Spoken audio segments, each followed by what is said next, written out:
प्रदेश अध्यक्ष यांच्या मतदारसंघात पक्के रस्ते नाही हे म्हटल्यावर आपल्याला धक्काच बसेल, पण हे सत्य आहे। आपण स्वातंत्र्याचा अमृत महोत्सव साजरा केला आहे, पण अजूनही ग्रामीण भागामध्ये पक्के रस्ते नाही हे म्हटल्यावर आपल्याला नवलच वाटेल। कुठं आहे हे गाव? चला पाहूया हा खास रिपोर्ट। नुकताच आपण स्वातंत्र्याचा अमृत महोत्सव साजरा केला आहे, मात्र अजूनही भंडारा जिल्ह्यातील ग्रामीण भागात पक्के रस्ते नाही हे म्हटल्यावर आपल्याला विचार पडला असेल, मात्र हे सत्य आहे। भावी मुख्यमंत्री संबोधल्या जाणाऱ्या काँग्रेस प्रदेश अध्यक्ष नाना पटोले यांच्या साकोली मतदारसंघात विकास मात्र खुंटला असल्याचं चित्र पाहायला मिळत आहे। लाखणी तालुक्यातील गट ग्रामपंचायत असलेले देवरी, सांडगाव, सायगाव जंगल व्याप्त भागात गाव असल्याने नेहमी याकडे दुर्लक्ष केलं जाते। गावाला जायला पक्का रस्ता नाही। दुसरीकडे सायगाव येथे तर स्वतंत्र काळापासून जाण्यासाठी पक्का रस्त्याच्या प्रतीक्षेतच आहेत। अनेकदा निवेदन दिले, मात्र अजूनही याकडे दुर्लक्षच आहे। म्हणून येणाऱ्या विधानसभा निवडणुकीवर बहिष्कार घालण्याचा निर्णय ग्रामपंचायत व गावकऱ्यांनी घेतला असून तसा ठराव देखील घेण्यात आला आहे। काय सांगाल, का बरं तुम्ही बहिष्कार का बरं? आमच्या गावच्या काही समस्या आहेत, म्हणजे उदाहरणार्थ गोसे धरणाचा पाणी आमच्या गावातील शेतकऱ्यांना मिळाला नाही। तसेच आमच्या गावात येणारे तिन्ही बाजूंनी येणारे रोड ते अतिशय खराब झालेले आहेत आणि त्यामुळे येण्या जाण्याकरिता खूप त्रास सहन करावा लागतो आणि त्या ठिकाणाहून विद्यार्थी सुद्धा जात असतात। आज जवळपास 40 ते 50 विद्यार्थी आमचे पालांदूर या ठिकाणी तसेच सायगाव येथील विद्यार्थी खिटाडी येथे जात असतात आणि त्यांना नाहक त्रास सहन करावा लागतो।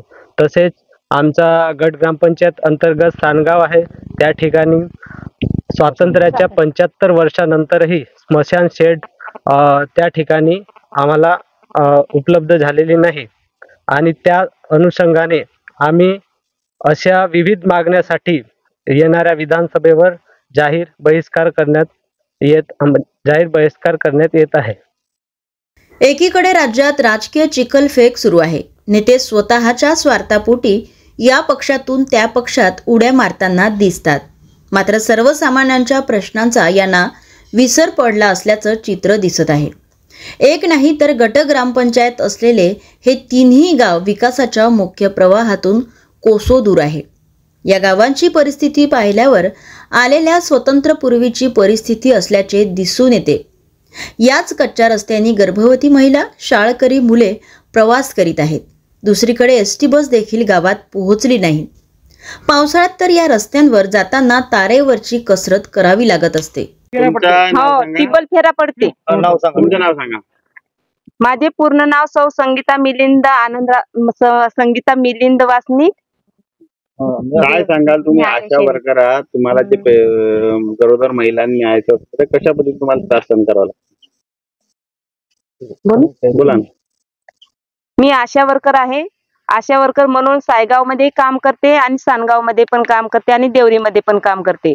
परंतु सायगाव मध्ये या रोडची इतकी गंभीर समस्या आहे की माझी एक गरोदर माता उपकेंद्र किटाळीला पाठवली असता ती एकदा रस्त्यामध्येच पडली आणि 60 वर्षाच्या वरून जे म्हातारे लोक राहतात त्या म्हाताऱ्या लोकांना आम्ही बीपी शुगर साठी किंवा इतर तपासण्यासाठी सुद्धा आम्ही किटाळीला उपकेंद्रामध्ये पाठवतो, तर त्यांना सुद्धा तेच समस्या आहे।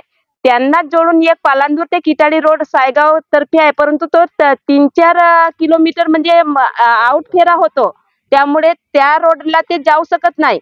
आम्ही गरोदर मातेला जेव्हा जेव्हा पाठवतो तेव्हा ते गरोदर माता हेच आम्हाला उत्तर देतात की हा रोडच चांगला नाही, तर आम्ही नेहमी म्हणजे तिथं जाण्याचा आम्हाला अडथळा येतो।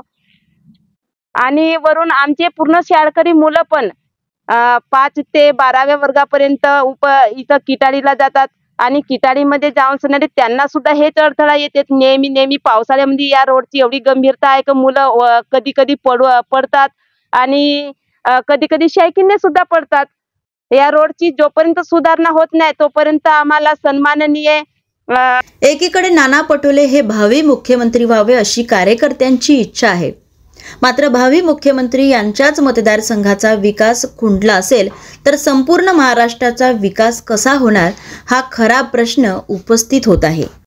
काही गावं महाराष्ट्रामध्ये आपल्याला मिळणार, त्यामुळे दोनही सगळे निवडणुकीमध्ये भाग घेतील आणि माझी त्या गावकऱ्यांची चर्चा झालेली आहे. विकासामध्ये कोण डोळा टाकलेला आहे त्याला हे सरकारच जबाबदार आहे, ही लोकांनी मान्य केलेलं आहे. मतदानामध्ये भाग घेतील आणि 100% मतदान हे काँग्रेसच्या बाजूने येईल.